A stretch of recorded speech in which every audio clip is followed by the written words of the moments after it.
आज के toxic podcast की इस कहानी में शुरुआत कूड़े के ढेर में मिले एक कार्टून बॉक्स और एक बैग के साथ हुई थी।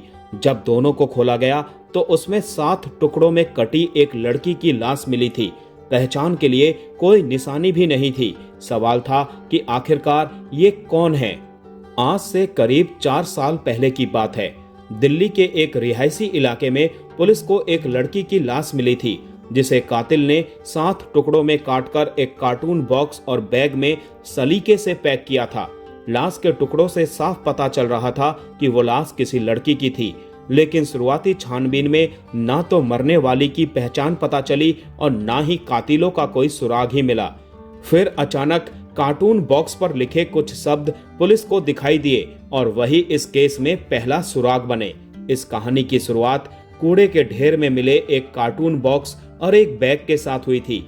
जब दोनों को खोला गया तो उसमें 7 टुकड़ों में कटी एक लड़की की बॉडी मिली। पहचान के लिए कोई निशानी भी नहीं थी। सवाल था कि आखिरकार ये लाश किसकी थी, किसने एक जीते जागते इंसान को 7 टुकड़ों में तब्दील कर कूड़े के ढेर तक पहुंचा दिया था। सरिता विहार जैसे घने रिहायशी इलाके से सटे एक कूड़ा घर में लोगों की निगाह 2 ऐसी चीजों पर पड़ी जो आम तौर पर कचरे के ढेर में नहीं होती है।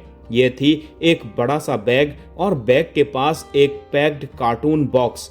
लेकिन सिर्फ इन 2 चीजों ने लोगों का ध्यान अपनी ओर नहीं खींचा, बल्कि इनसे आती बदबू से भी लोग परेशान थे। लोगों का माथा ठनका और उन्होंने पुलिस को इत्तला दी। अगले चंद मिनटों में दिल्ली पुलिस मौकाए वारदात पर जा पहुंची थी, लेकिन बैग और बॉक्स को खंगालते ही पुलिस वालों के कदम थिटक गए। उस कार्टून बॉक्स में से एक लड़की की लाश मिली, वो भी 7 अलग अलग टुकड़ों में। हाथ, पैर, सिर, गर्दन सब कुछ अलग अलग था। पुलिस ने लाश बरामद की और उसे पोस्टमार्टम के लिए भेज दिया। जिस तरह लाश को 7 अलग अलग टुकड़ों में काटकर बैग और कार्टून बॉक्स में भरकर निपटाया गया था, उससे ये तो साफ था कि मामला कत्ल का है। लेकिन मरने वाली लड़की कौन थी, कहाँ रहती थी, उसका कत्ल किसने किया, लाश के इतने टुकड़े किस हालात में किए गए, ये सभी सवाल अभी अनसुलझे थे। पुलिस को इन तमाम सवालों के जवाब जानने और कातिल तक पहुंचने के लिए सबसे पहले मरने वाली लड़की की पहचान करनी थी। लेकिन दिक्कत ये थी कि आसपास के लोगों से पूछताछ करने और बैग और कार्टून की पूरी कहानी बताने के बावजूद मरने वाली लड़की की शिनाख्त नहीं हो पाई थी। यहाँ तक कि लड़की ने जो कपड़े पहने थे, पुलिस ने आसपास के लोगों को वो कपड़े भी दिखाए, लेकिन कहीं कोई सुराग नहीं मिला। आसपास के इलाके के तमाम गुमशुदा लोगों की लिस्ट निकाली गई, लेकिन कुछ पता नहीं चला। इस कोशिश में कई रोज निकल गए। इसी बीच तफ्तीश के दौरान पुलिस की नजर एक ऐसी चीज पर पड़ी जिससे उसे उम्मीद होने लगी कि शायद इससे मरने वाली का कोई सुराग मिल जाए। कातिलों ने जिस कार्टून बॉक्स में लाश के टुकड़े करके फेंके थे, उस पर एक कुरियर कंपनी का पता लिखा था। पुलिस ने सोचा शायद इस पते से ही कोई रास्ता निकले। इसके बाद फौरन पुलिस की एक टीम गुरुग्राम में उस कुरियर कंपनी के दफ्तर पहुंची और वहां उसने कंपनी के अफसरों को कार्टून बॉक्स की तस्वीरें दिखाई। इत्तेफाक से कुरियर वाले ने बॉक्स की पहचान कर ली और बताया कि इस तरह के बड़े बॉक्स में उनके एक कस्टमर ने यूएई से पार्सल बुक करवाया था और कस्टमर का नाम था जावेद अख्तर। अब पुलिस कुरियर वाले के बताए पते पर सीधे जावेद अख्तर के घर अलीगढ़ पहुंची। यहाँ जावेद ना सिर्फ पुलिस को मिल गया, बल्कि अपने कार्टून बॉक्स की तस्वीर भी उसने पहचान ली। उसने बताया कि उसने 3 साल पहले ऐसे कई कार्टून बॉक्स में यूएई से कुछ जरूरत की चीजें मंगवाई थी। इनमें से कुछ बॉक्स जहां उसने अपनी नौकरानी को दिए थे, वहीं कुछ बॉक्स दिल्ली के शाहीन बाग वाले घर में रखवाए थे। शाहीन बाग के उस मकान में कुछ लड़के किराए पर रहते थे। अब पुलिस ने दिल्ली के शाहीन बाग का रुख किया। पुलिस की सारी उम्मीद अब इसी मकान पर आकर टिक गई थी।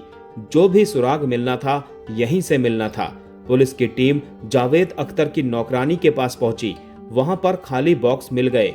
इसके बाद पुलिस जब जावेद के शाहीन बाग स्थित घर पर पहुंची तो वहां ताला लगा था। उस मकान में साजिद अली अंसारी नाम का एक शख्स अपनी बीवी के साथ रह रहा था, जो पेशे से इंजीनियर था। लिहाजा इससे पुलिस का शक साजिद अली पर ही गया। पुलिस ने आसपास के लोगों से साजिद के बारे में जानकारी जुटानी शुरू की तो पता चला कि उसने वहां लोगों से कहा है कि वो ये घर खाली करके जा रहा है। अब पुलिस को तलाश थी साजिद अली अंसारी की। पुलिस की कई टीमें उसकी तलाश में जुट गई और आखिरकार वो पुलिस के हत्थे चढ़ ही गया। पकड़े जाने के बाद साजिद ने कत्ल की जो कहानी पुलिस को बताई वो चौंका देने वाली है। साजिद अली ने पुलिस के सामने खुलासा किया कि 7 टुकड़ों में जिस लड़की की लाश पुलिस ने बरामद की थी वो कोई और नहीं बल्कि उसकी खुद की बीवी जूही थी। उसने पुलिस को बताया कि उसका अक्सर अपनी पत्नी के साथ झगड़ा होता था। झगड़े की 2 वजह थी, एक तो उसका किसी दूसरी लड़की के साथ संबंध और दूसरा उसकी बेरोजगारी। घर में होने वाले रोज रोज के झगड़े से साजिद तंग आ चुका था। ऊपर से वो काम को लेकर परेशान था। इसी के चलते उसने एक खौफनाक साजिश रची।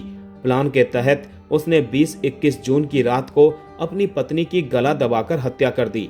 अब घर में जूही की लाश पड़ी थी, मगर सवाल ये था कि लाश को कैसे और कहां ठिकाना लगाया जाए। कुछ देर सोचने के बाद उसने अपने भाई इश्तियाक को फोन करके अपने पास बुलाया और उसे सारी कहानी बताई। इसके बाद दोनों ने लाश को ठिकाने लगाने की एक खूनी तरकीब निकाली।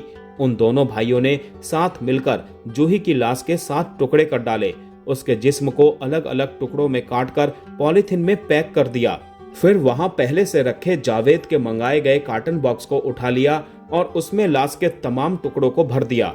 इसके बाद मौका देखकर दोनों भाई सरिता विहार के पास एक कूड़ेदान तक पहुंचे और लाश से भरा बॉक्स वहां फेंककर फरार हो गए। दोनों मिलकर जूही की लाश को 7 टुकड़ों में काटकर ठिकाने लगा चुके थे। पूरा घर भी उन्होंने साफ कर दिया था। खून के सारे निशान मिटा दिए थे। कपड़ों को भी ठिकाने लगा दिया था। पुलिस के मुताबिक साजिद अली को लग रहा था कि इस वारदात को अंजाम देने के बाद वो बच जाएगा, लेकिन ऐसा हुआ नहीं। उस पार्सल बॉक्स ने उसकी खूनी साजिश को बेनकाब कर दिया। हत्या के आरोपी अब जेल में बंद हैं।